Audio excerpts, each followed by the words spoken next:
All right, thank you, everybody. In the interest of time, we'll go ahead and get started. I know there'll be quite a few other people signing on.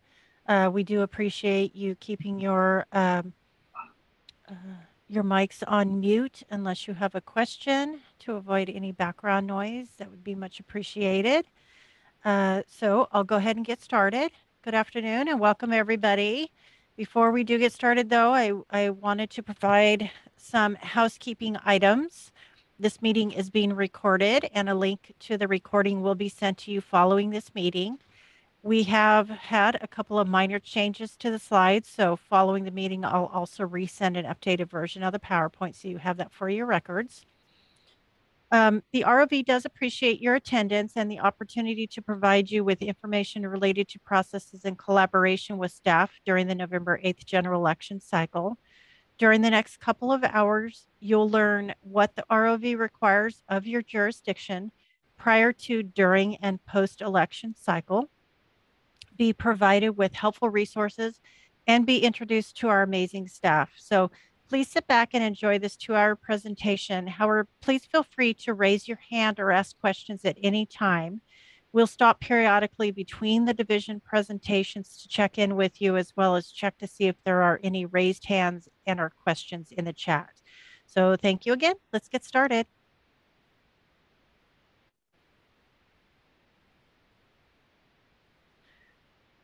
On this slide, you'll find some general information about the ROV, and then in subsequent slides, we'll be providing specific contact information regarding our division staff.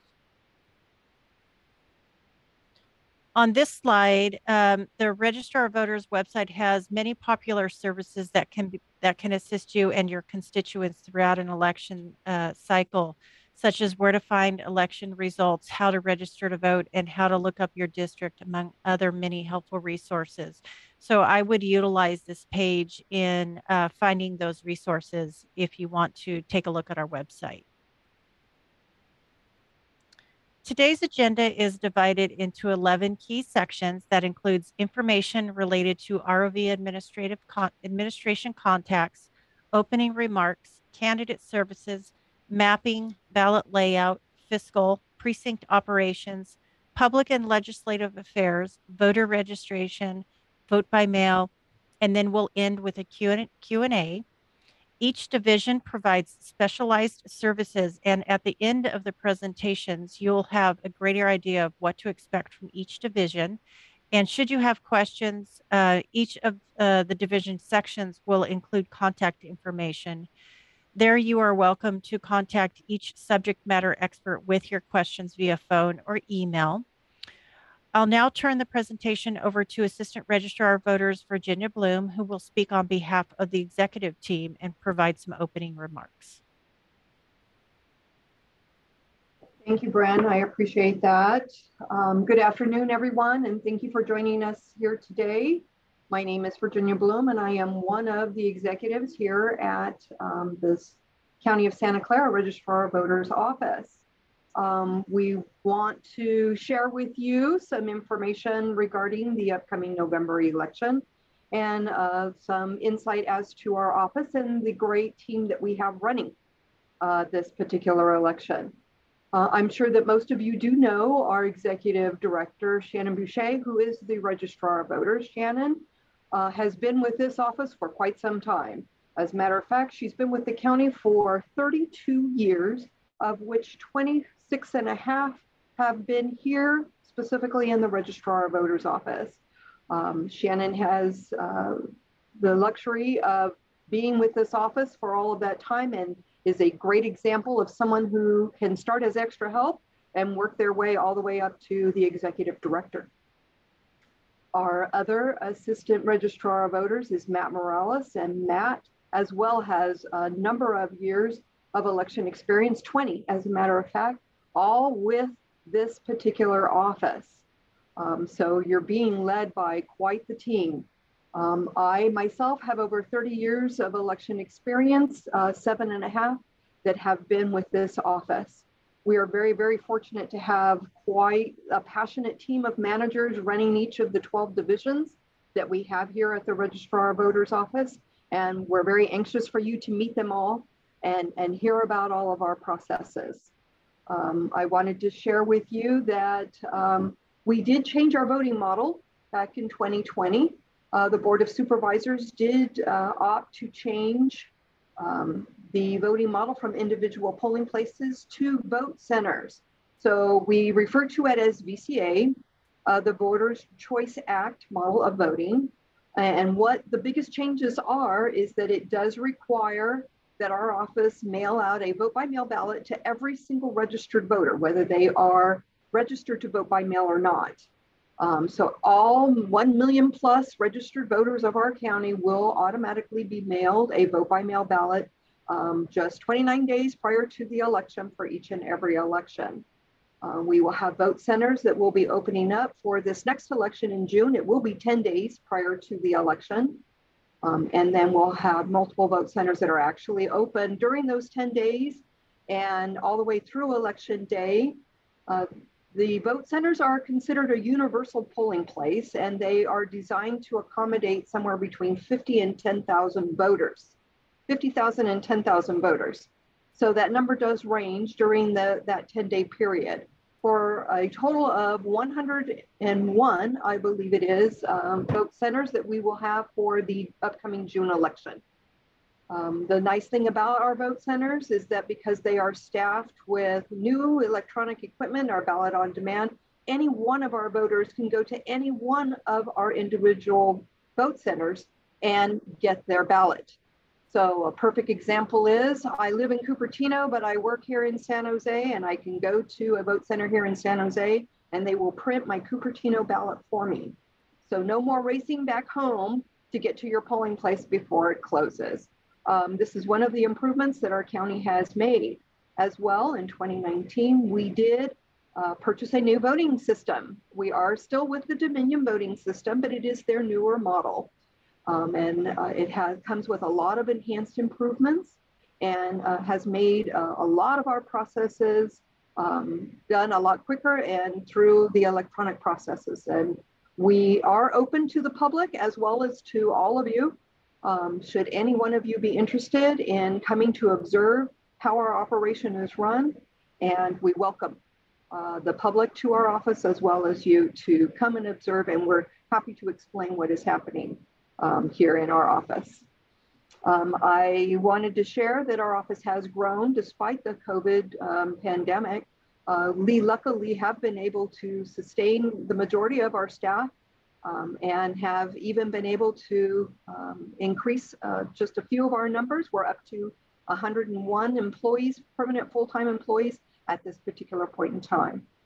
You will be hearing from the different remarks from our teams that we are constantly recruiting, not only for election workers to work the elections, but we are also recruiting for permanent positions and here internally in our office as well. So I'm anxious to introduce our staff to all of you, and we thank you again for your time and attention today. Let's go ahead and get started. Thank you, Virginia. So we'll go ahead and move on to the Candidate Services Division. The Candidate Services Division provides information to candidates and jurisdictions, not only during an election cycle, but throughout the entire year. We are here for you if you need to submit a resolution calling an election, be provided with election materials and deadline dates, direct candidates to submit election forms, FPPC forms, and or update candidate or jurisdiction information. You can reach myself, Bren Lair, Elections Division Coordinator, and Christina Rivas-Louis, Elections Process Supervisor, for any questions. In preparation for the November 8th, 2022 general election, each jurisdiction must file their adopted resolution with the Board of Supervisors and the Register of Voters on or before the following dates. July 6, 2022, which is E125, is the date for resolutions for governing board elections to meet the timeline for a full nomination period. So the ROV encourages resolutions to be submitted as early as possible. July 18th, 2022, E113 is when the nomination period opens. This is the first date candidates can pick up and or file nomination papers. August 12th, 2022, E88 is when measure resolutions and tax rate statements are due, as well as when the nomination period closes.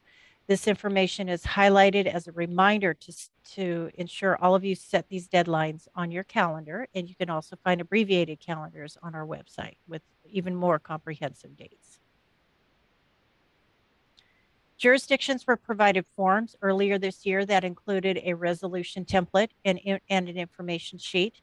It is important for jurisdictions to provide detailed information to assist CSD staff with the accurate maintenance of district files, as well as proper submittal of resolutions.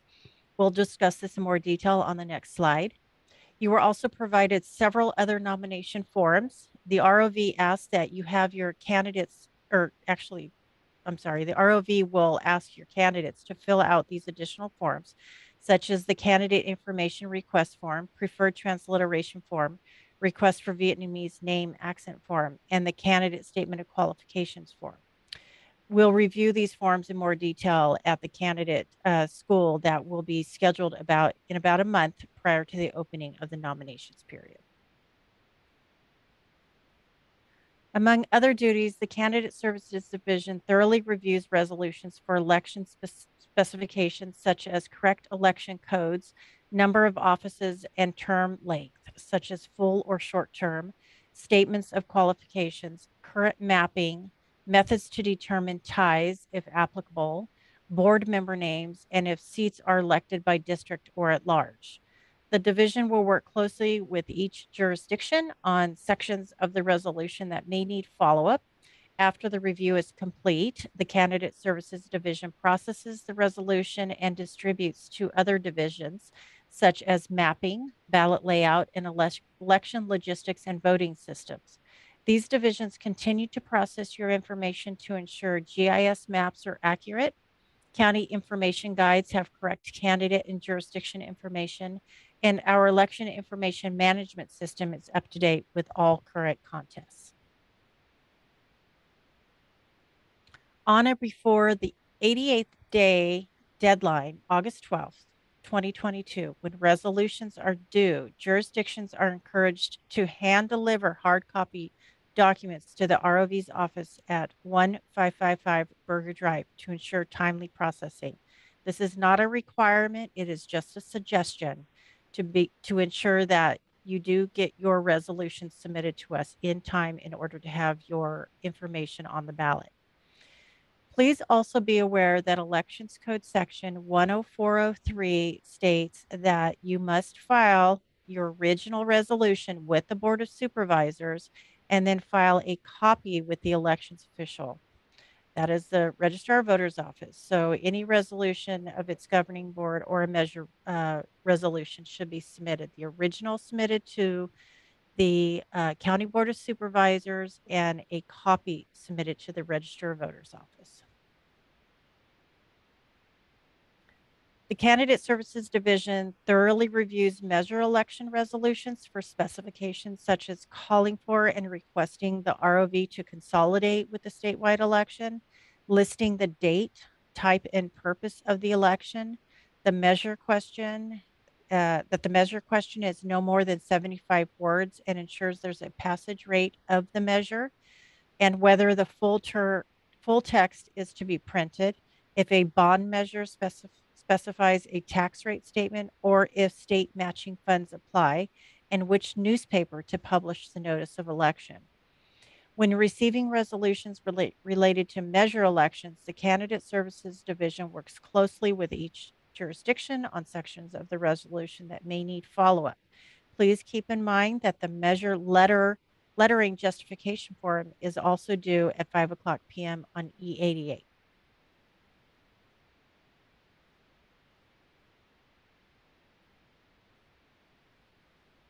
Candidates must be eligible to run for office. When one of the following occurs, please contact our office to confirm the residency requirement of the candidate is met before you proceed any further. If your district is filling a vacancy by appointment, or during the nomination period, candidates must pick up and file nomination documents at the ROV. It is also important to know the rules for counting words in a candidate statement.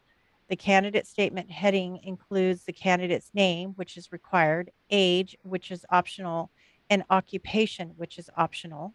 These words, however, do not count toward the number of words allowed for the statement.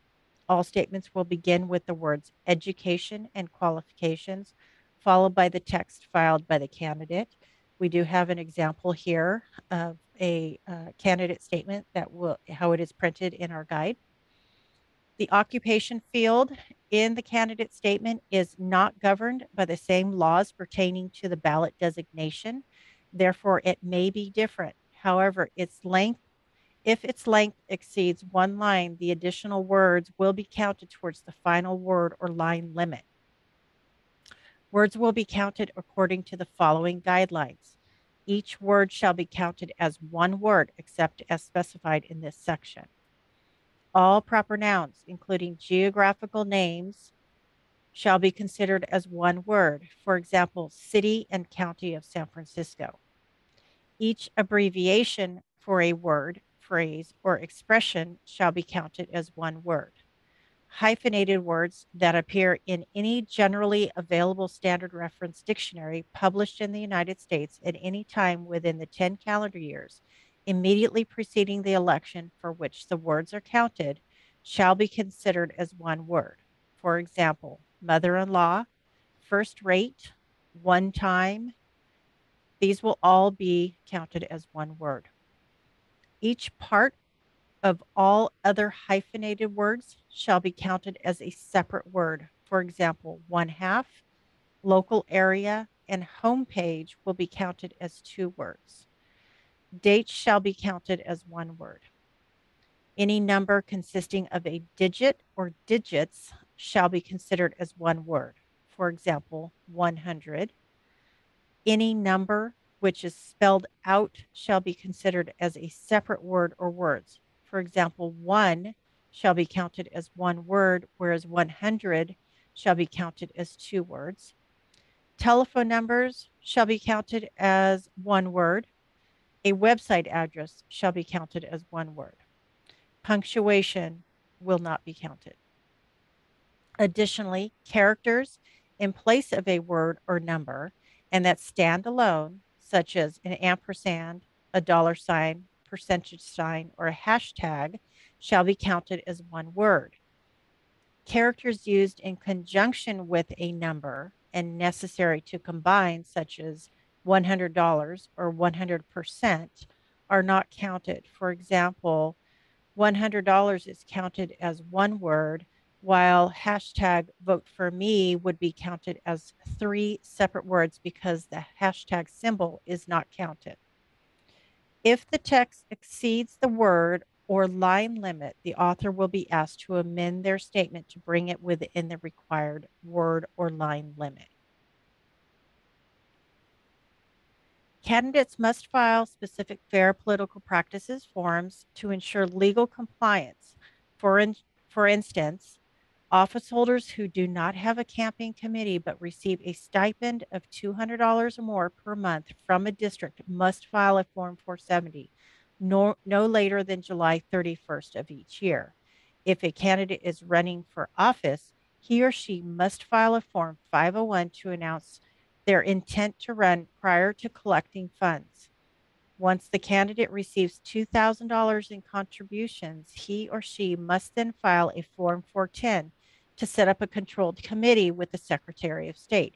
Then, at various times throughout the election and biannually, while the committee is open, the candidate must also file a Form 460 to report his or her financials. Please call the Candidate Services Division for general FPPC questions. FPPC filing calendars and abbreviated election calendars are also available on our website. Thank you for the opportunity to present our division's information. I wanted to open it up for any questions at this time.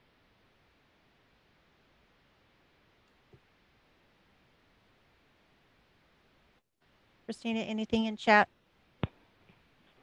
No, I'm not seeing any questions in chat. I'm not seeing any hands raised. Okay. So then I will go ahead and hand it over to our mapping division to present their information. Good afternoon. My name is Bob Nguyen. I'm in charge of the GIS mapping division. Next slide, please.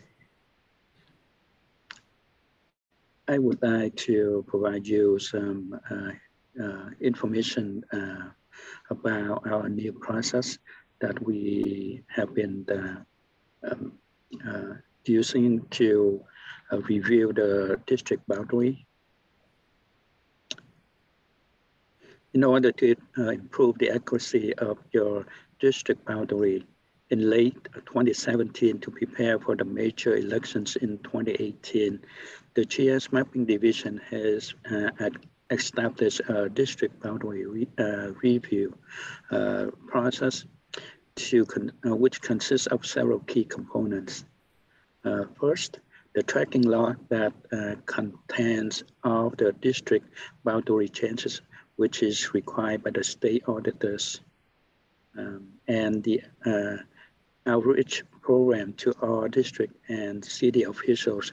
The GIS mapping division will want as much participation in this process as possible, and we would like to have a two-way communication between the jurisdiction and the registrar of voters to verify the most accurate boundaries.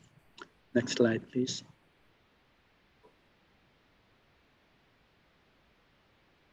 By law, the jurisdictions are required to provide the ROV with boundary data at least 125 days prior to the election day. The GIS mapping division uses geographic information system for much of its work to determine the boundary data accuracy.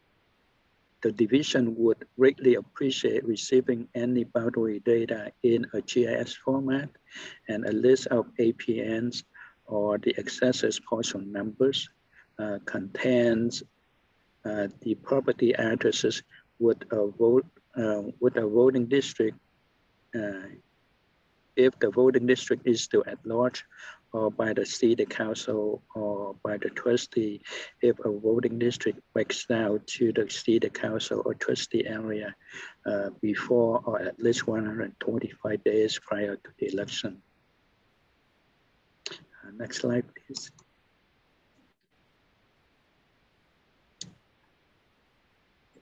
In this slide here, you will see two different maps here, which the GIS mapping division want to provide to you with the information that your information will be used to maintain and update the current voting precinct boundary used in the election. There are three specific items needed for this process to create the best accurate boundaries as possible. First, we would need to have the resolution for city annexation of partial transfer from LAPCO if there is any change. The current jurisdiction boundary in a GIS data format, such as shapefiles or feature classes in a geodatabase. And the other item that we would need is a list of the property parcels, including the residentials and commercials within the boundary that include the accesses parcel AP numbers and address data attached for each. Next slide, please. The GIS mapping division cannot complete their work without your help, and we are asking for your trust and cooperation during this process. The GIS mapping division staff are the experts who have the data access from multiple sources, and you are the expert for your jurisdiction. As you may know, that the GIS mapping division staff have over 50 years total in education and experience in GIS. Together, we can review and improve the boundary data accuracy during our election preparations. And thank you for working side by side with us. Next slide, please.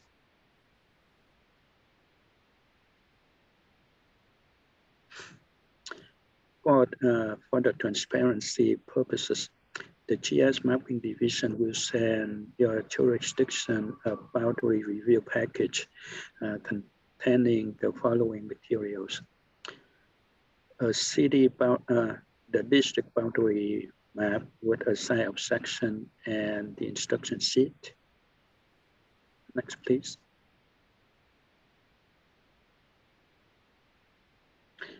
As you can see in this slide here, we want to indicate the processes during the district boundary review process. Your jurisdiction will experience that the ROV delivered a district boundary review package, and the district will review the map and determine whether or not if there is any boundary change happen. If there is a change, then the district will mark the changes on the hard copy map, contact the ROV, and send the data to show what boundary change have been occurred. And once we receive the information, the mapping GIS division will update the boundaries and send back a new map for your review. If the jurisdiction had no change or the updated map is now accurate, the GIS Mapping Division will request a complete sign-off and send the map back to ROV.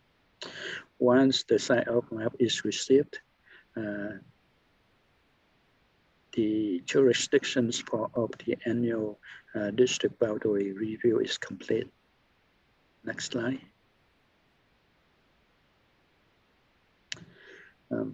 In this slide here, I would like to show you our process of how to detect the change from your previous data submission and the current one.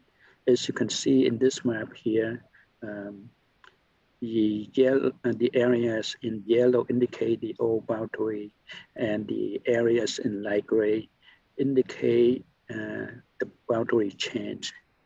For instance, the streets and parcel layers are included for reference.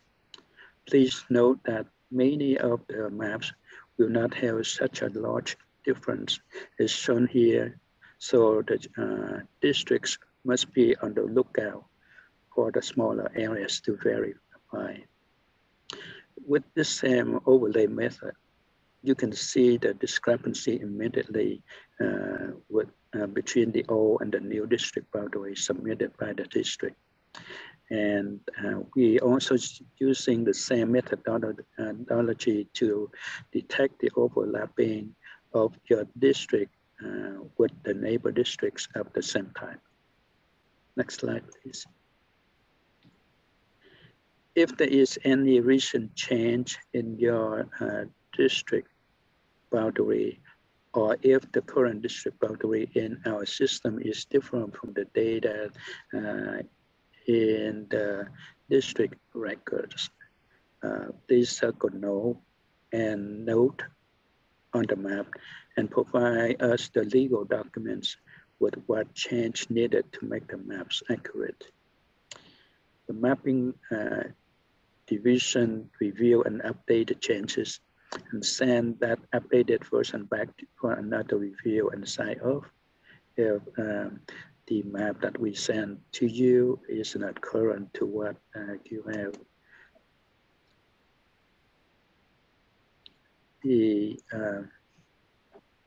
Then once you receive another jurisdiction boundaries sign off map, then please fill out, please complete the sign up section after a thorough review of the map and have no additional adjustment, and then send it back to us.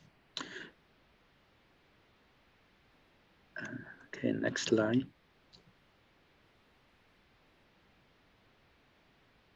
if your district is planning to change the voting method from at-large to trustee areas, you may look for additional information for data accuracy. I would highly recommend you to compare your district boundary data with the State Board of Equalization and the County GS Open Data Portal. The State Board of Equalization Tax Rated Area Map, or the TRA map, may contain your legal district boundary information, which was originally established or created. And in the County GS Open Data Portal, you may find new data for the parcel base map, included the street center line information. And these are updated daily by the county GS folks. So you may make a request to have a copy of these data. So when you complete the redistricting, or you changing your district boundary from at large to trustee areas, I would recommend you to submit the change to the State Board of Equalization and the County Board of Education for schools for recording purposes. You will also receive a billing statement at the end of your redistricting process if your district is changing from at-large to trustee areas, and or if your district is changing to more smaller trustee areas. If you have any additional questions, please feel free to reach myself or my assistant, Chang Xi. I believe that her contact information is also in this PowerPoint presentation. Thank you so much for your time. Thank you, Bob. I wanted to just reach out before we move to the next division to ask if there were any questions for Bob right now regarding mapping.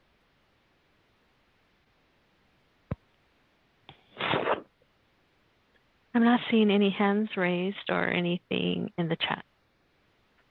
Okay, we'll go ahead and move on to our ballot layout division.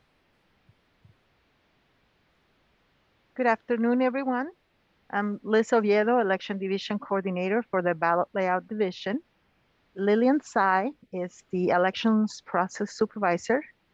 A requirement to work in a division is to be bilingual, and all our staff together speak more than 10 languages. Next slide, please. The Ballot Layout Division is responsible for the production of the official ballots and county voter information guides. The guides are printed in the 5 federally mandated languages of English, Chinese, Spanish, Vietnamese, and Tagalog. Next slide, please. The official ballots include optical scan paper ballots, accessible touchscreen, and audio ballots, remote accessible ballots originally designed for the military, overseas, and visually impaired voters, and now available to all voters. Translated versions of the ballots are available to voters in the languages of Chinese, Spanish, Vietnamese, Tagalog, Hindi, Japanese, Khmer, Korean, Punjabi, Gujarati, Tamil, and Telugu and Nepali to comply with federal and state mandates. Next slide, please. Our division retrieves the declaration of candidacy and transliteration language forms, candidate statements, and all measure documents from the Candidate Services Division. We copy, scan, and convert all documents into Word files. We format the documents and perform multiple rounds of proofs. In the November of 2020 election, we had 300 unique ballot types, 208 statements, and 111 measured documents published on our guides. This is times the translated versions. Next slide, please. We recommend that all documents are carefully reviewed prior to submitting them to our department. It is important that all handwritten information, like names of candidates and occupations, are legible. The gender information is necessary for transliteration purposes. Any additional markings introduced during the word count process could become apostrophes or periods when the documents are converted into Microsoft Word format, and this results in multiple rounds of edits and proofs. Next slide, please. All documents are formatted with standard headings based on our guidelines. We need to know in the original documents where the text begins and where the text ends. For maps and images, we need JPEG or TIFF files. The titles in the arguments and rebuttals also need to be clearly marked in the forms, and the handwritten names of signers and their titles need to be legible, and the gender also needs to be specified. If the information is not clear, we would need to reach out to the Candidate Services Division, and then they would reach out to the jurisdictions and the authors for clarification. Next slide, please. The author review process was implemented a few years ago, and it's been very successful. It provides an opportunity for jurisdictions to sign off on documents. When our English format is finalized, our division emails the candidate statements and measure documents to the jurisdictions for approval. Jurisdictions are given over 24 hours to review and sign off on the documents. And this is prior to printing. And that is all for me. Please feel free to contact our division if you have any questions. Thank you. Thank you, Liz. Does anybody have any questions before we move on to the next division for our ballot layout division?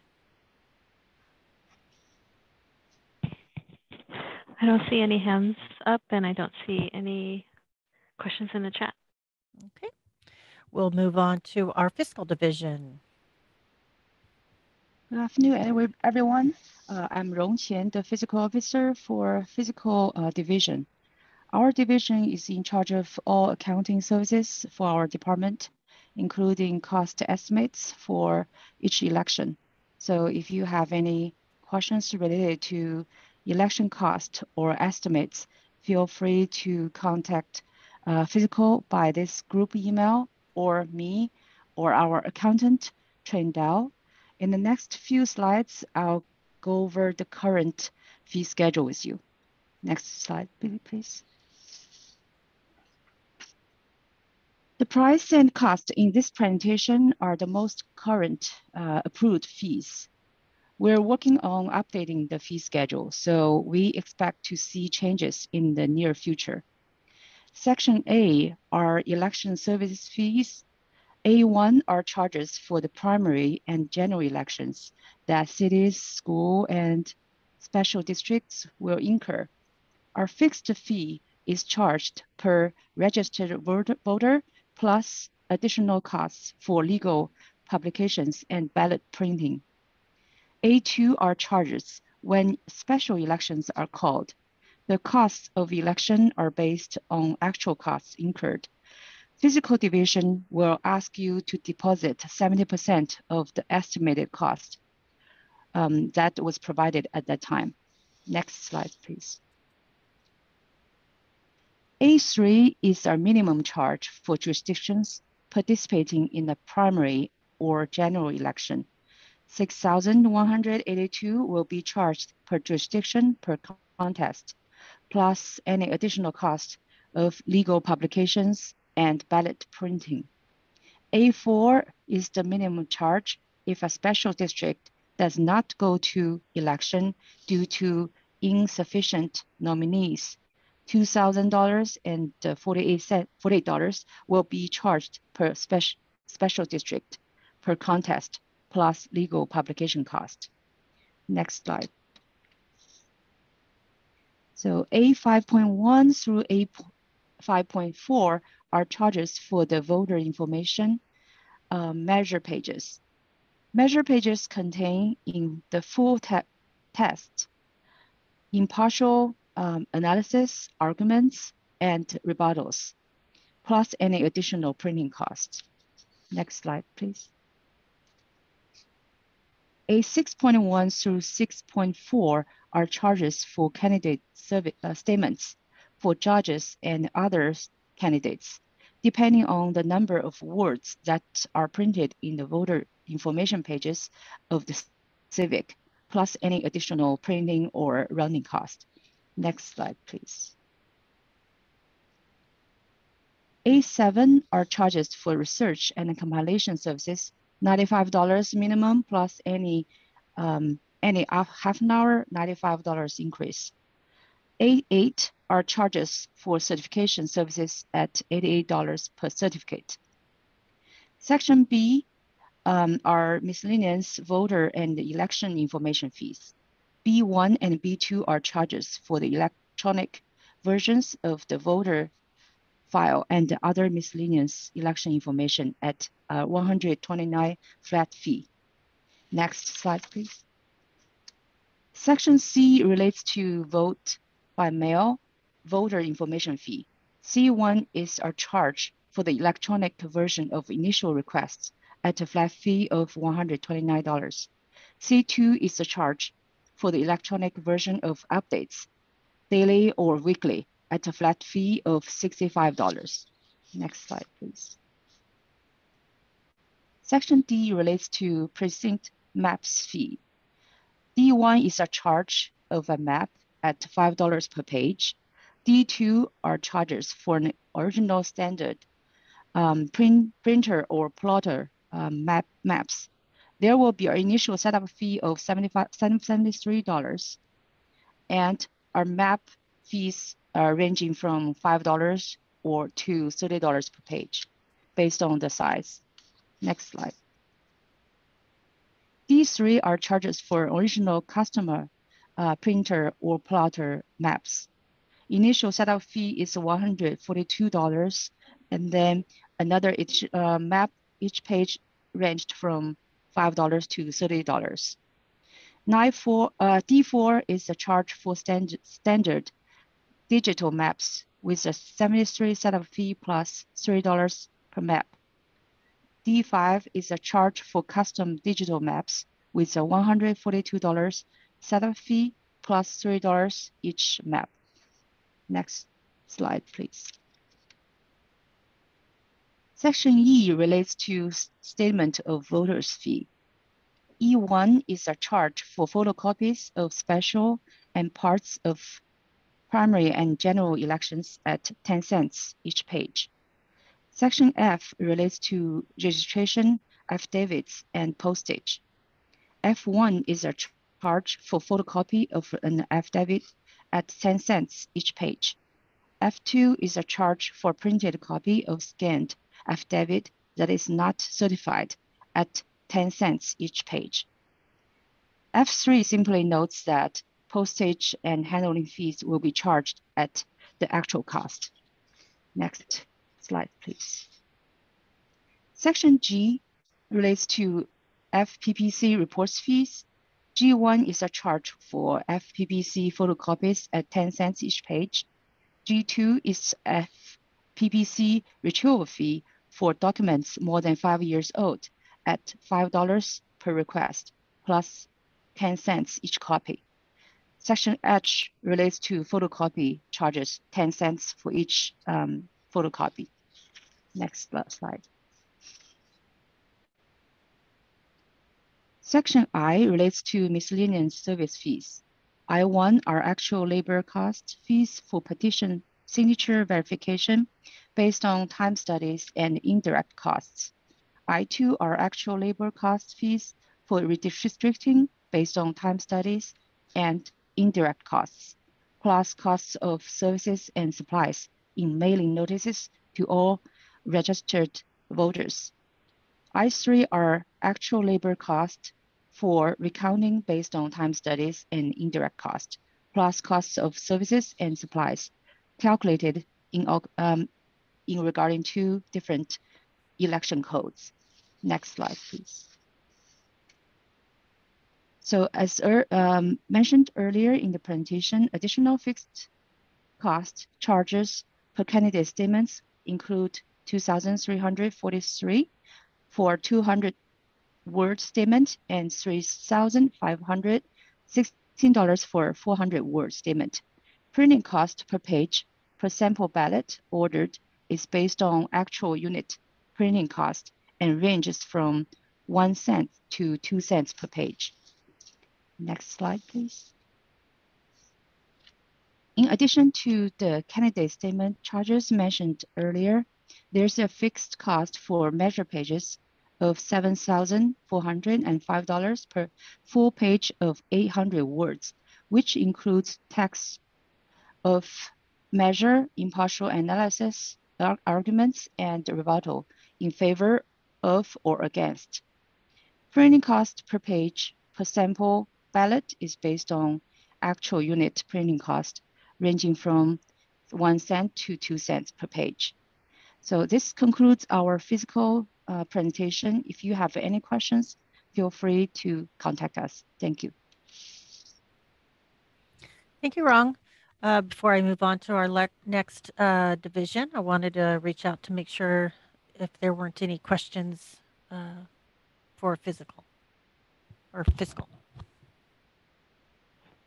I don't see any hands, and I'm not seeing anything in the chat. All right, then we'll go ahead and move on to our precinct operations division.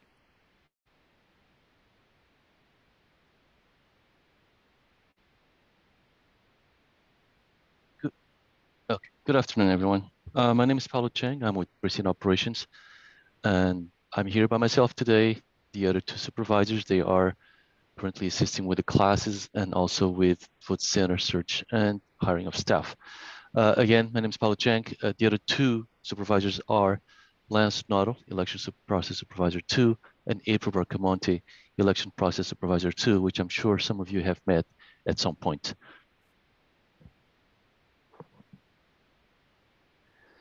And so this is what we do here, all right? So the precinct operations team it's really 3 teams. It's operations, training, and outreach.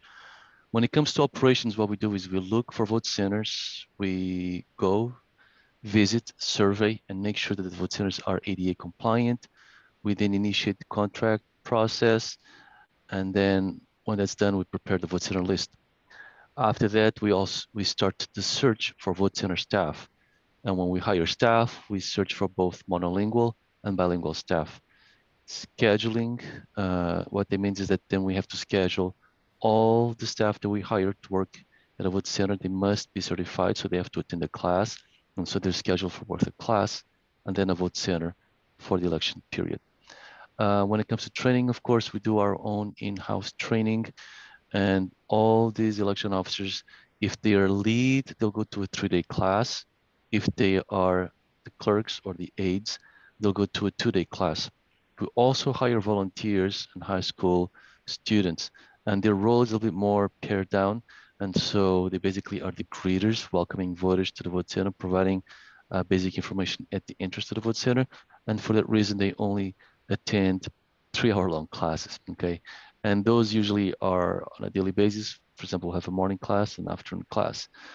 Now, these classes have already started about a week ago. This, in fact, is the 2nd week of classes, and they will continue all the way through about the week before we open the vote centers, which is May 28th. Outreach basically is our team of 1. Many of you have met Natalie Goolsby, and we do have additional staff that help on a seasonal basis, including some of us, obviously, as needed. And what we do is we do go out to all the corners of the county whenever we find an event which we see is of public interest, which we see there'll be public coming in and is a venue for us to teach and advocate for voting, plus recruitment of election officers. We'll go to that event. You can always reach us out at outreach@rov.scgov.org. And as you notice, of course, all of our emails are at rov.sscgov.org. And I say that because the next email I'm going to share with you is our high school email. And so as we do search for high school students to help us out and learn about the voting process, we encourage them to email us at hi.school@rov.sscgov.org. And so I'll talk a little bit more about this a little bit later in the presentation. In fact, right now. So high school students, I want to talk about these numbers. These are the numbers from last November 2020. And that's because that was already, when COVID started, okay? And then that year we were not able to, after March 2020, we're not able to go and visit any high school. So these were still the students that were interested in being part of the presidential election in 2020. And so they all contacted us via their teachers. And so they applied, and we basically had 383 applications. Of those, only about 70% ended up helping us out. We also had we did about 80 visits prior to that, okay, prior to the March election. And so we have all these visits throughout the county to any school that will take us and ask us to stop by to basically talk about voter education and voting in general. Okay, again, we do also provide pre-voter registration. Any student that is 16 and over, they can actually pre-register. So by the time they turn 18 years old at the next eligible election, they'll be then sent a vote by mail ballot to vote from home. So they'll be voting just like that. Now, we do have a lot of meetings with teachers and counselors. Most of these students come to us from these teachers that we've been having a very good relationship with for many years now. And so these teachers are proactive, they know who we are, and they'll engage their students and encourage the students to contact us and work the election. For this time, for this June, we haven't been able to go to any high schools, only maybe 2 or 3. But if you are aware of any teachers, any counselors, any principals that would allow us to visit their schools, please by all means contact us at the hi.school email so we can visit them. Okay, we do have a team here that we have seasonally to help us with this high school student recruitment, and we'd like to use them, plus have students help us this June election.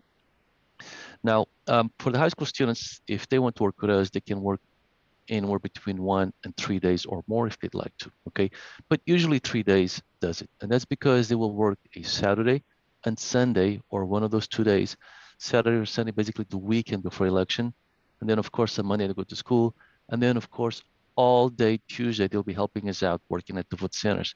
They have the choice to either ask for community credit or get a flat fee stipend, all right? So that stipend actually can grow all the way up to $20 or $45, depending if they're bilingual and the classes they take with us, because we do pay a little fee for everything they do with us, okay? So that's usually is a good incentive for the students. If you have a student club at your school, this will be something good to pitch at them, because they can easily raise thousands of dollars for any cause they would like to be a part of, okay? So this is a really good way to raise funds for a school or any organization. Again, this is bullet number 3 is the contact for our high school student coordinators. I do have 2 staff helping us out now, but it's best that you contact at the hi.school email, because then several of us have access to that inbox, and then we'll be always up to date on any requests that come our way. And now let me switch gears to vote centers. So as you know, there's a June election coming up. For this coming election,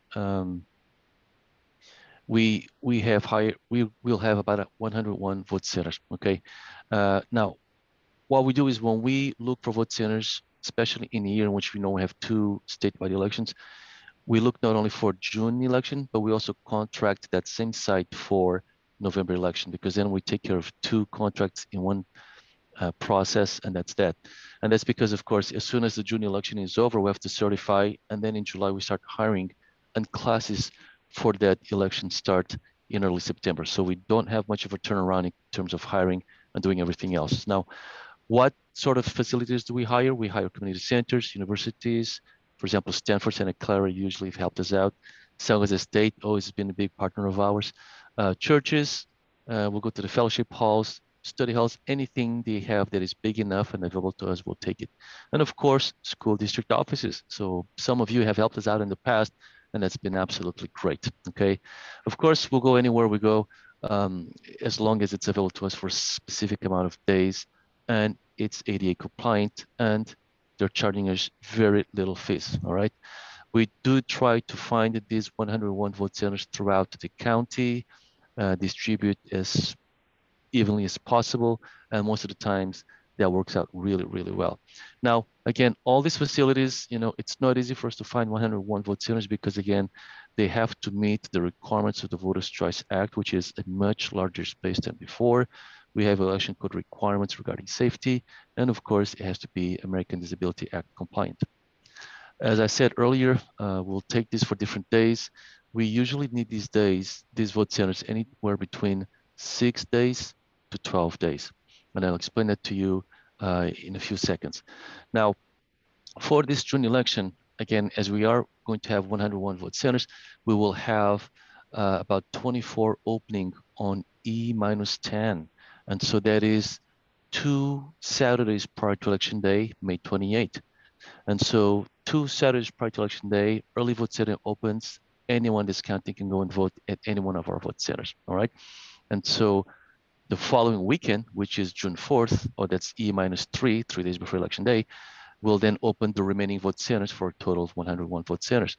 What this does is that it will allow every single registered voter in this county to actually have 2 full weekends to vote.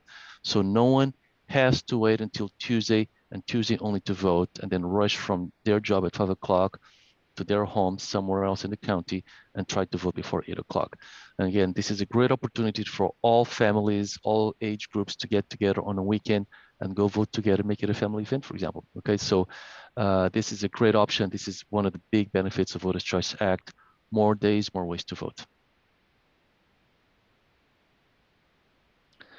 Going back to the March election, we hired about 2,000 vote center staff. I'm sorry, 1,200 vote center staff.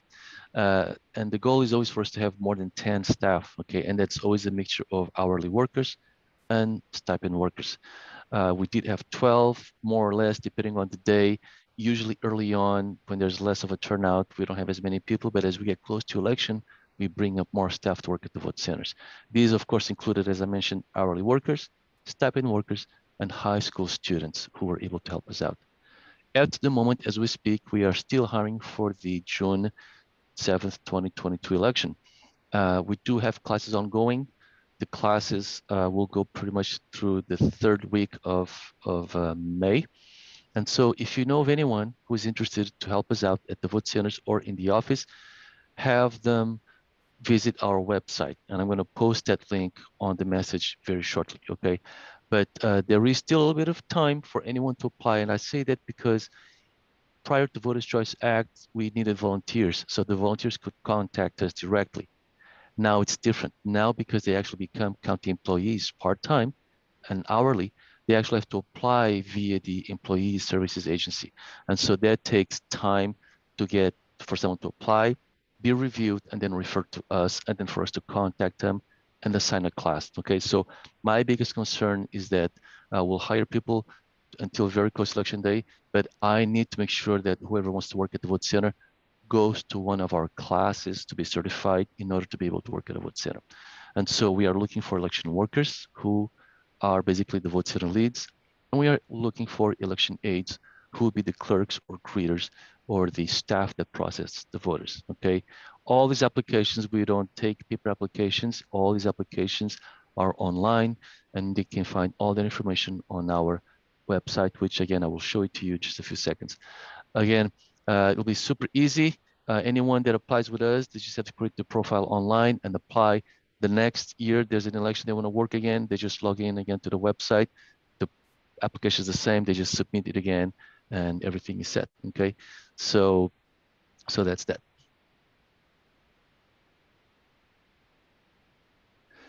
Okay, now, classes started, as I said already, in 2 weeks ago, or actually, I'm sorry, last week. This is the 2nd week. This time around, though, we do want to hire 2,000 staff, and that's because it's been very, very challenging to hire vote center staff, okay? And this time we say 2,000 because we know that if I hire 1,500 people, only 1,000 people will show up, okay? As it is already, our classes have had so attendance, okay? So a lot of people have signed up for these classes, but not everybody shows up. And in a way, it's good because that means people are fighting jobs.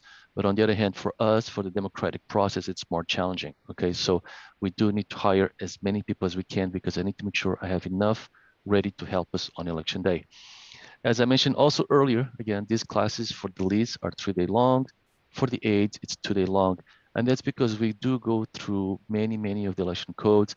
We do a lot of theory classes and presentations, but then we also spend days having hands-on practice and go through role playing of how to process voters.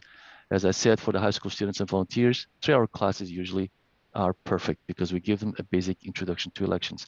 For the high school students, if you know of any high school and that high school provides us 50, 30, 60, 100 high school students, you know what? If you do that for us, we'll go to you and do this class at your high school. Okay, so just give us 100 students to help us out and we'll gladly go to you to do the class at your site. Okay, now, as I mentioned, when it comes to working at a vote center and for us to hire a vote center, we need to hire a big block of days, all right? For example, if it's an 11-day site, which is basically 10 early voting days plus election day, what we need to do is we need to hire the vote center for 1 day, which is the Friday before we open the doors, Saturday. So that Friday is the delivery day and the setup day. Saturday, of course, we start early voting. Then one more day, which is election day. And then 1 day at the very end, which is the closing day for us, which is the packing up and the warehouse goes in to the vote center and picks up all the supplies. So that's a total of 13 days. These are the vote centers that everybody wants to work at. Okay, they all want to work the most days as much as possible. All right, and then of course the 4-day centers, our minimum requirement of days is at least 6 days. Again, 1 day to set up, 3 early voting days, election day itself, and then 1 day post-election to clean up the space and return the equipment to the vote center.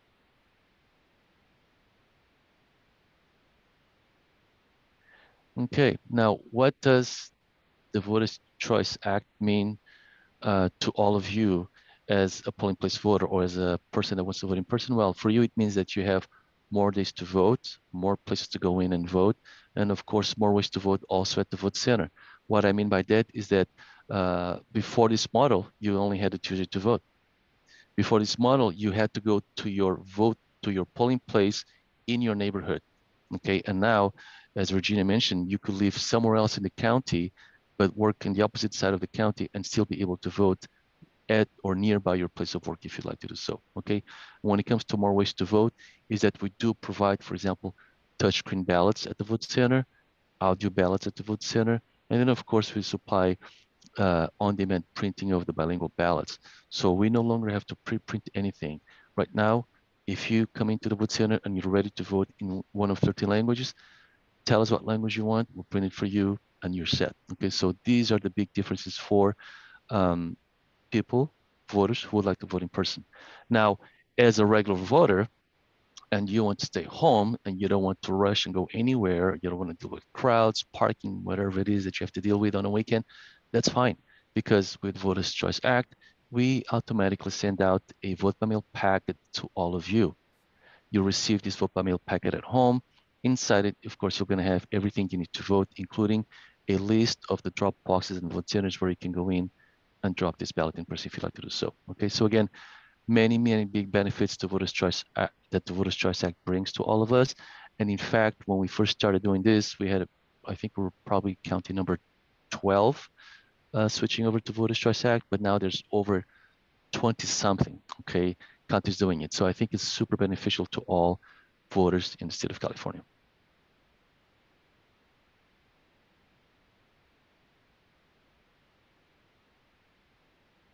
Okay, so how to find vote center locations and how jurisdictions can sign up. Okay, so to find a vote center location is easy. There's only one place you need to go, and that's our website. Okay, if you come to our website for all the things that you're looking for, you will find the correct information, transparent information, and on-time information. All right. And so what you have to do here in this case is you have to come to our website, www.secvote.org. Go and click on the Vote in Person tab. When you click on the Vote in Person tab, right? If you're looking for vote center, and then you will find another quick link that will give you a PDF list of the vote centers. We currently don't have this list available yet to the public, but it will be up very soon, all right? You can also search for a vote center nearby you by using our e-services application. Basically, it's our database. You go in and you check, I want to find a vote center near my home. You enter your home address, gives you an options, but you can also decide to look for, hey, today I'm having my lunch at this In-N-Out and I just want to go vote nearby. Find me a place nearest where I am right now. And then the application will tell you what's closest to you within a couple of miles, all right? Simple as that. But if you do have any facilities that you would like for us to consider using as a vote center, please contact April Bracamonte, okay? Again, she's in charge of vote centers. And what she'll do is she'll dispatch a team to go and look at that vote center. We're gonna check for the size, amount of days available, ADA compliance, power, security, and of course, if we say it's free, we're going to snap it from you, okay? But other than that, we'll then add that to our inventory of facilities for the future. And if we need something in your area, and this site works out really well for us, we'd more than gladly take it from you. And thank you profusely for that, because it's very, very hard for us to find vote centers, quality vote centers that meet our needs, okay? All right, so let me talk about accessible voting technology. I already touched on this, but again, the benefits of Voters' Choice Act is that, for one, we do have the REVBM voting, which we talked a little bit more about this during the VBM presentation, but it basically allows any voters with disabilities to vote from home. At the vote center, you have bilingual staff. At the vote center, you have the voting equipment, which is all bilingual. You know, at the touch of a button, anyone can switch languages between English and Spanish and Chinese and whatever language they want to vote in on that day. Also, of course, we have the electronic poll books.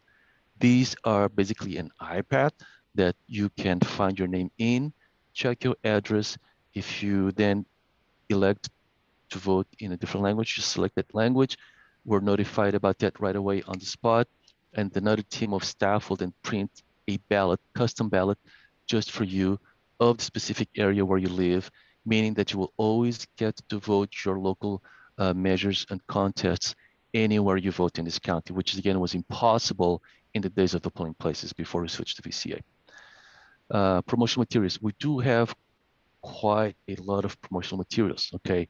We are currently updating our website, but already have some information. And in fact, I want to remind you all that our outreach team is going to be leading 13 voter language workshops, okay? And that's all the language we support in this county, all right?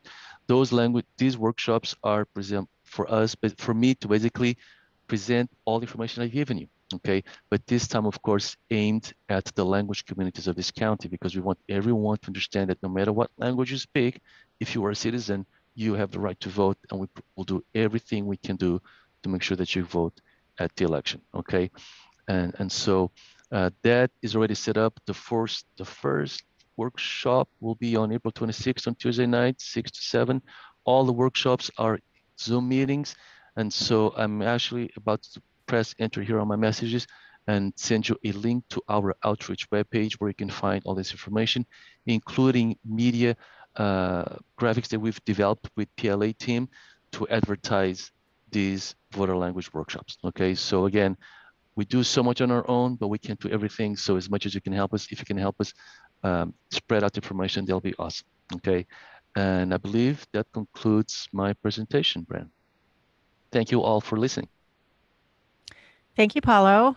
I just wanted to, before we ask further questions, there was a couple of questions in the chat. Rocio asked, students must be 16 and older, and Matt said, yes, that is correct. And then we also had a question from Christine West, which I believe will be addressed in our next in our presentation from Vote by Mail. Can we sign up to host a ballot drop box at our location if we're not able to be a voting center? So I'm not sure if you can answer that, Paulo, or if we should wait for that presentation. I think you're absolutely right. I think Pam or Alfred will be answering that question. Thank you. Okay. So we'll make sure we address that if that's okay with Christine to wait. And then I just want to say one thing for the question that Rocio was asking about. Remember, Rocio, just email hi.students email, and then we'll give you all the information you need to. Okay, but beyond that, of course, you can find everything you need to know on our website. So actually, let me show that to you quickly. I'm going to enter this link in here, and all of you can see right away. We are looking for staff. Please, please, please ask everyone you know to apply and work. We need them to work for us anywhere between 6 to 13 days. First come, first serve. Okay. Thank you. Thank you, Paulo. And then also, Paula also stated for everybody, ROV Outreach Team will facilitate 13 voter language workshops starting on Tuesday night, April 26, 2022. All meetings are on Zoom from 6 p.m. to 7 p.m. presented in the Language Plus English as well. And then he provides a couple of links.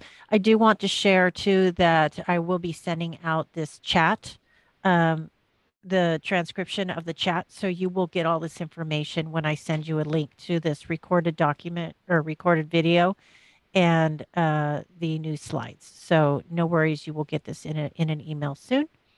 So with that, I'm going to go ahead and move on unless there are other questions for Paulo. I don't see any hands up. Okay. Then I'll go ahead and move on to Public and Legislative Affairs Division. Hi, everybody. I am Evelyn. My name is Evelyn Mendez. I'm the Election Division Coordinator for the Public and Legislative Affairs Division. Our division is the mouthpiece of the ROV, responsible for getting the word out on elections in response to any manner of inquiries regarding for media or for any public inquiries. We are also responsible for maintaining and updating our social media accounts and monitoring any legislation. So any interviews that anyone wants to coordinate with our office or any media inquiries, like I said, it all comes through my team. We're always here to, like Paulo said, we always have different campaigns that we're working on, but we're here to help get the word out on elections. So next slide, please. Oh, sorry, I forgot to introduce Michael Borja. He is our Associate Communications Officer. So if you need to get a hold of anybody in our division, we have the media line, and Michael or anybody on the Public and Legislative Affairs team can help. So here's all the information for that. Next slide, please. Like Paulo mentioned, and I think other managers have mentioned, we are actively recruiting election staff to help us with the upcoming election. We have our now hiring ad up here on the screen with the phone number and the email link. Some of you may have seen it at the gas station. We had gas station ads with that. We had advertising on billboards and other areas around the county. Right now, we're also promoting so people know the date that the vote by mail ballots start getting mailed out, when in-person voting starts happening at the Registrar of Voters office, and when the vote centers are opening. So these are just some of the ad phases that are going on. Most of it is letting people know there is an election. I'm sure that some of you have family or friends that don't even realize what's happening in June, but there's an election and we're here to make sure that our voters know what's happening. Next slide, please. You may have seen our ads maybe in grocery stores. We do have them in different shopping centers in Korean, Chinese, and Spanish located around the community. We also have our advertising on the buses, on the side of the buses and on the tail end of the buses, just to make sure no matter where you're going, you see something, some kind of advertisement telling you the dates and the deadlines that are coming up for the upcoming election. We manage all of our social media sites. So we have Nextdoor that we could target towards specific communities if we need a message to go out there to different areas. We have a YouTube channel, Instagram, Facebook, and Twitter. We're very active on it. So if you aren't following us, please follow us. That's our at SCC Vote. You can follow us on all of those accounts. It's a good resource for us to get upcoming information. The language workshops that Paula spoke about, there's going to be information and links and dates and times of all of the things that are coming up with the election. So please follow us on there so you can get the latest up-to-date information. We do on our YouTube channel also have how-to videos. So there, if you have anyone, if they're a first-time voter and they have no idea how to register to vote, we have how to register to vote, how to vote by mail, how to vote in person at a vote center. If no one's voted at a vote center before, they have no idea what to expect when they go visit all of Paolo's new friends at the vote center. They can watch the video and it'll walk them through the process. How to vote for the voters with disability, how to vote military overseas. And then we also have a now hiring video. All of our videos that are on our YouTube are translated in all of the languages and are also in ASL. So we have them available in all the languages. Next. We conduct a lot of interviews throughout an election cycle. We conduct them in different languages. On May 11th, we are conducting a media day. Our precinct operations, Paolo and his team are going to demo what the vote center equipment looks like. So if you want to come down and see and touch and feel and look, see what the process is, if they're new to it, it's probably something, it'll be less intimidating on election day, but so we'll have that equipment on hand so people can try it out. But we will also be conducting interviews with the different radio, TV outlets in multiple languages. So they will be here on May 11th for Media Day. So look out for us on TV and come by if you want to see the processes of elections. We do have tours and we take groups around to see every part of the process, whether it's opening the ballots or running them through the machines or spraying the civics, any of the processes the community is open to see. Legislation. So if there's any kind of legislation that is related to elections, our team is responsible for tracking and maintaining that, monitoring what's happening at the Capitol and reporting to the divisions. So we know the impact that any of the laws or any of the bills that are passing has on our office. So we make sure that we get that information back. And if there are any concerns, we also bring them back to the different committees so we can comment and put in our 2 cents on if something's going to impact us in a positive way or a negative way. So we are tracking all the legislation that goes through elections. And then I think that was it. Yes, it is. Sorry, I sped through that. No problem. And so I just wanted to open it up again to ask if there were any questions of the Public and Legislative Affairs Division. Michael also put in the chat the email rov.media@rov.sccgov.org. You can email them there with any questions or if there's any hands raised. I can't tell. Sorry, I don't see any hands. Okay. I have one more thing. Sorry, I forgot to add, Brent. Sure. I did forget to add that we do have a media toolkit that is going out. So if you want it, it'll give you ideas and templates on how to put a message out there if you want to post on your own social media accounts. But again, if you want to follow us and share, tag, and post and comment on ours, you can get the information from there too. And thank you. Great. Thank you so much, Evelyn. We're going to go ahead and move on to Voter Registration Division. Thank you, Bren. Hey everyone, my name is Julia Sines, Election Division Coordinator for the Voter Registration Division. Also on the call with us is Janora Blow, who is the Election Process Supervisor.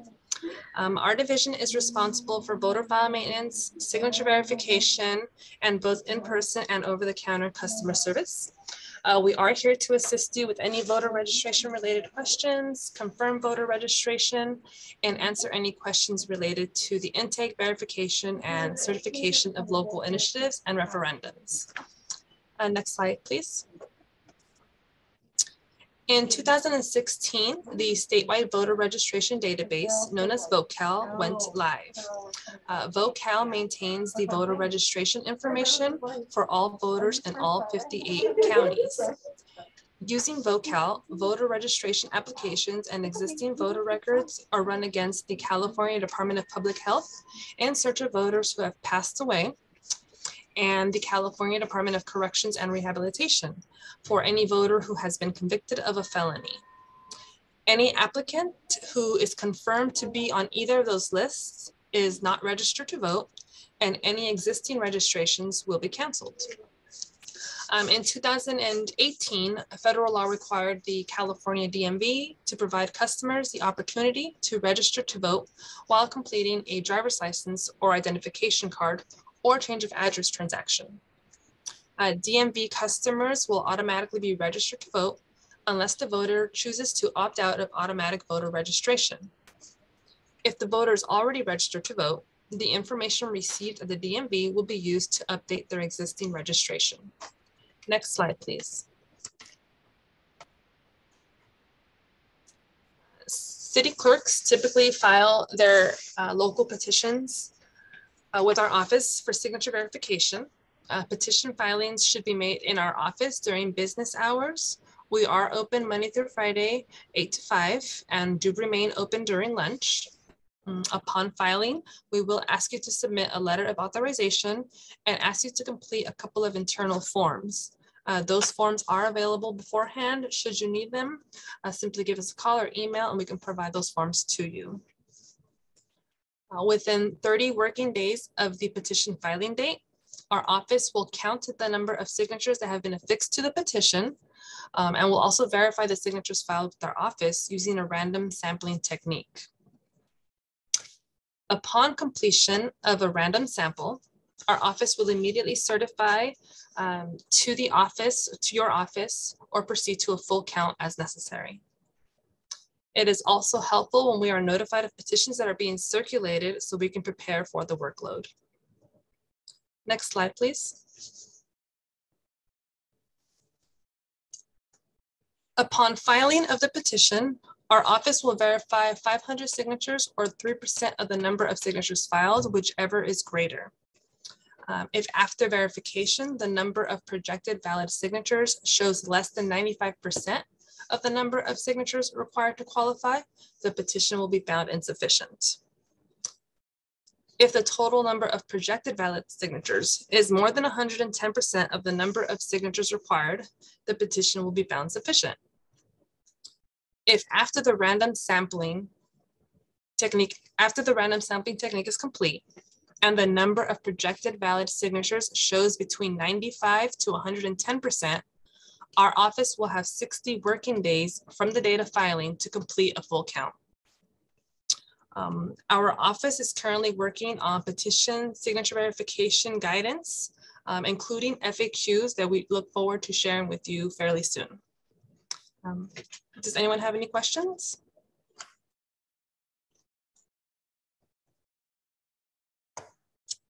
Okay, well, that's all for me. Thank you, everyone.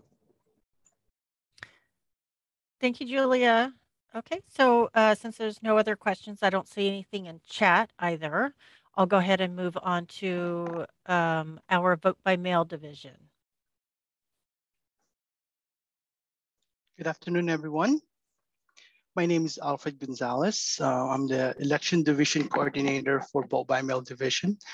But before I start, I would like to thank all of our partners at the school districts for continuing allowing registered voters placing our outdoor metal drop box at your locations.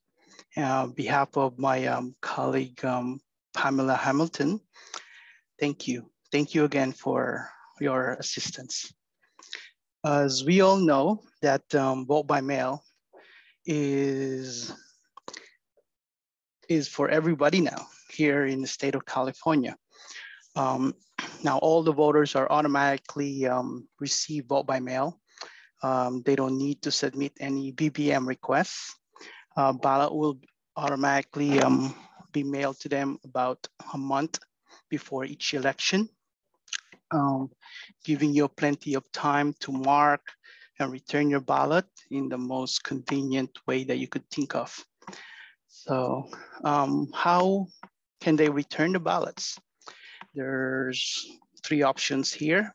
First is by mail. Our return envelopes are no postage required. Ballot, but ballot must be postmarked on or before election day. And if it's postmarked on election day, we are continued to go to the post office 7 days after election. If those ballots are postmarked before or during election day, those ballots will be counted. It's also, the voters can return their ballots through Vote Center. It opens, vote centers are open 10 days before elections, and We have boxes, vote by mail boxes in each of those locations. Just complete the ballots, put it in an envelope, sign, and return it to the vote center. And also our drop boxes. Ballots can be returned to our drop boxes starting 29 days before election. Next slide. Replacing ballots. Ballots are, we could always request for ballots. You could do that by mail. Requesting a ballot by mail, just call the ROV toll-free at 866-430-VOTE or 8683, or email ROV at votebymail@rov.scc.gov.org. Requests must be received at least 7 days prior to election day. In that case, you're giving us time to mail the ballots and give the post office time to deliver those ballots to the voters. And also in person, voters can pick up their replacement ballot at the ROV office. Our office is open 29 days prior to the election, any vote centers. And after the 7 days to election day, voter must pick up the replacement ballot in person. As we mentioned, if time gets closer, we prefer not to mail the ballots anymore, and we highly recommend, and it's by law, that voters, after the 7 days, they will have to come to the office and vote in person. Next slide.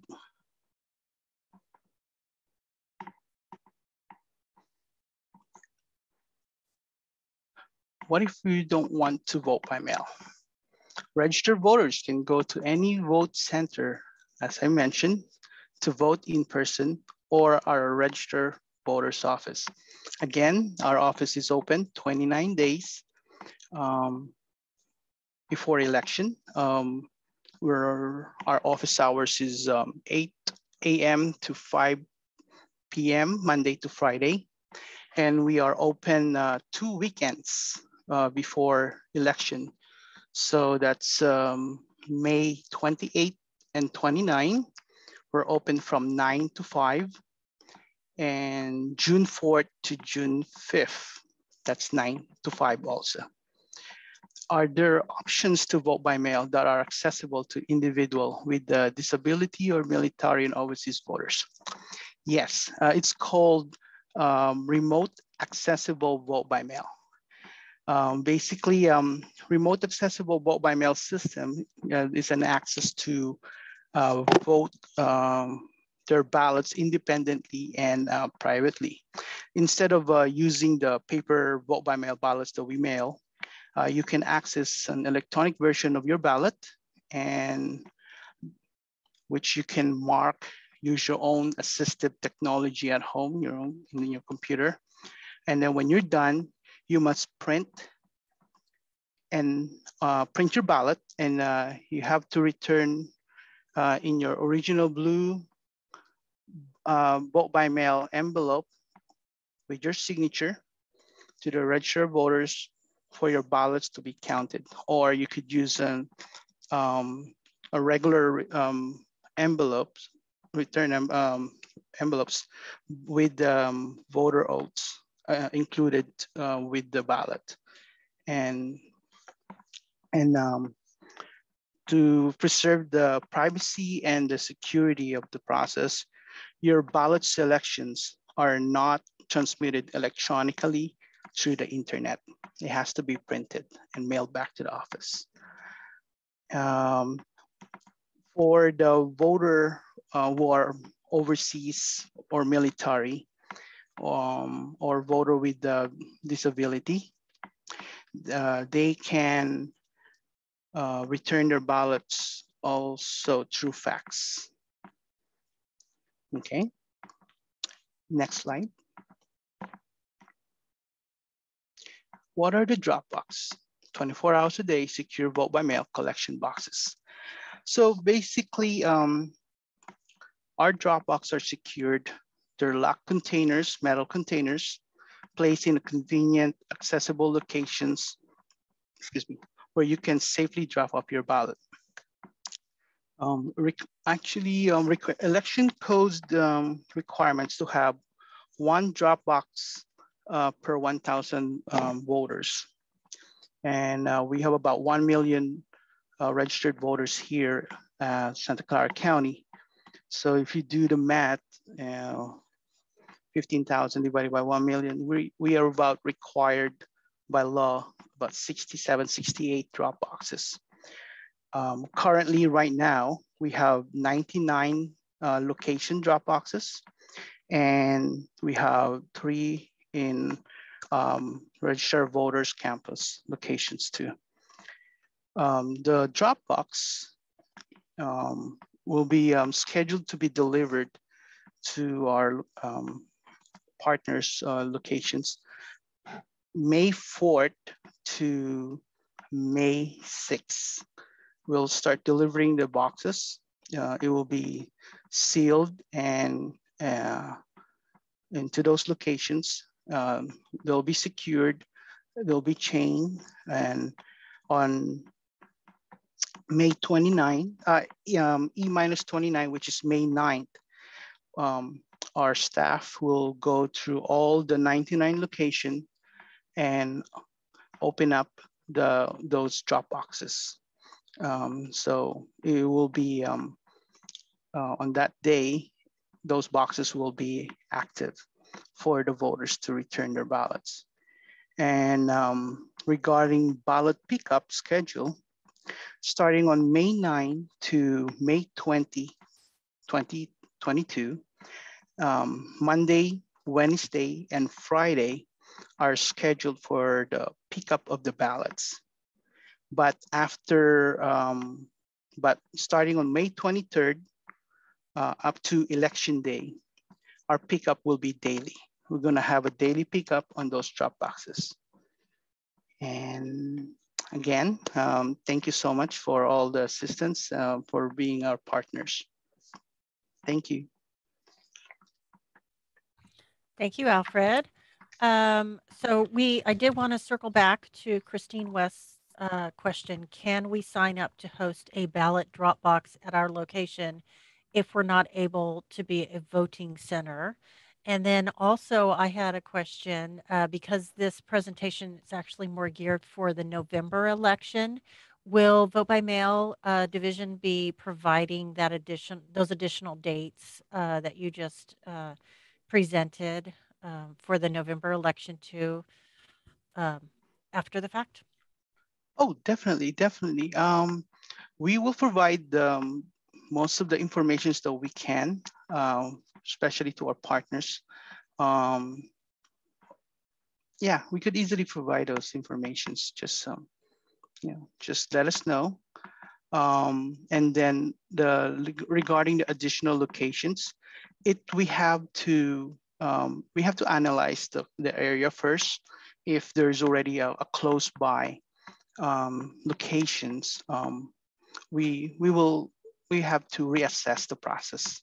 If it's because every locations there's a process to it, and we have to make sure that because we have staffing also issue if we have to but yeah, we'll just give us a call and we'll work from there. And this is for November, right? Yes, this presentation is actually for November, but any information is very helpful. However, I did want to make sure that if the jurisdictions needed to get the November election information, that they would have that opportunity at some point as well, if you Sure. don't have it right now. I don't have it right now. I don't have the information right now. Most of my informations are based on the June election, okay. But that could be easily provided. Great. Okay, well, thank you, Alfred. Thank you. We also had Paulo Chang entered into the chat. Precinct operations will need some new vote centers for November election, especially Gilroy and Morgan Hill areas. South San Jose and Berryessa too. Email me in April if you have any facilities we can visit and evaluate for vote centers. And then he put the 2 emails in the chat. You'll also get that those emails on the slides. And then again, like I mentioned earlier, you'll get a transcript of this chat as well. I do, before we end our presentation, I want to ask if the Election Logistics and Voting Systems Division could provide some information as well on what they do during an election. That would be great. Good afternoon, everyone. My name is Mike Fong. I am the manager of Election Logistics and Voting Systems. Basically, we are the 2 arms of this department where we are in charge of counting all the eligible ballots. We organize the ballots in order to do manual counting and sorting and archiving later on. We are also the group that does, or in a sense, conduct a mass mailing of 1.3 million registered voter CVIGs that are mailed out to every voter prior to election. This includes English and the other 4 federal languages. We are the group that maintains and programs and securing the voting systems for use at the vote centers. We make sure that they are in prime working condition when we send them out to the vote centers.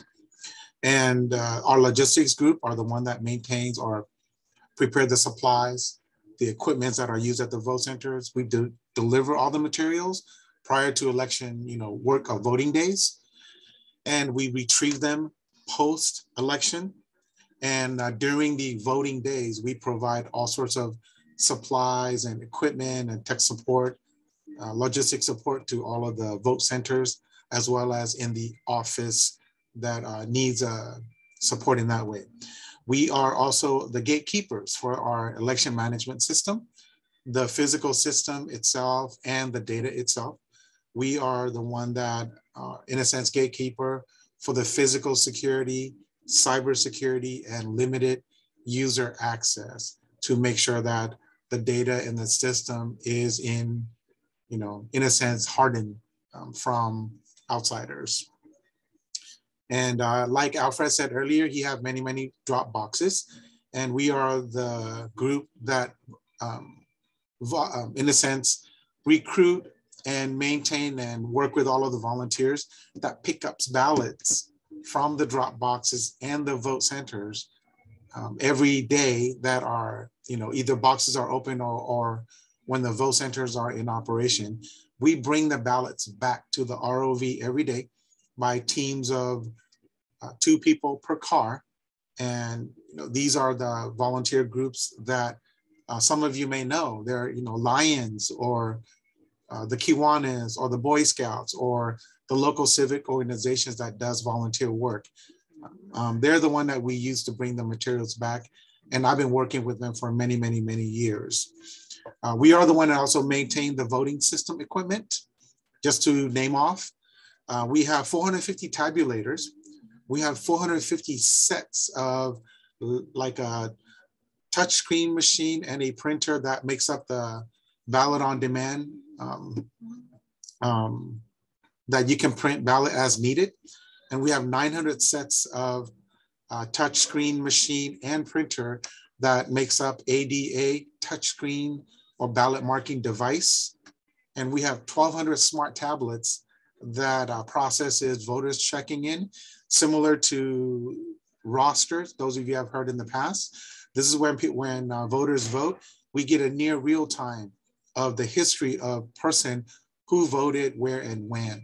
And we keep track and we make sure that all of those systems are in optimal condition, as well as the other 40 to 50 tons of materials that we move around during all of these voting days.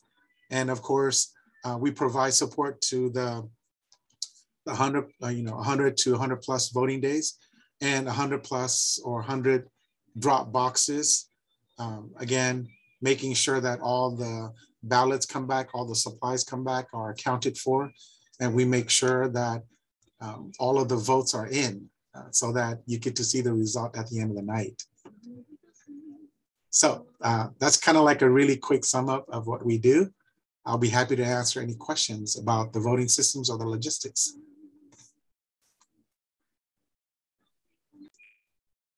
Thank you, Mike. No worries. You can ask that question anytime you call the ROV office. We'll be happy to answer that. And I'll be happy to answer that. Thank you. All right. Well, thank you. If there's no other questions, this actually does conclude our presentation. So if you have additional questions that you would like to ask after the fact, you're more than welcome to email individuals in their respective divisions, and you should receive some feedback within 24 to 48 hours.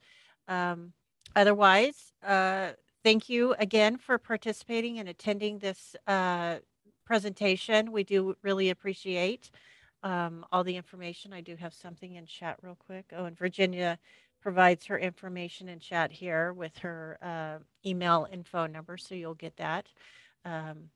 And that'll do it. So thank you, everybody. Have a great day. Thank you. Bye. Bye-bye, everyone.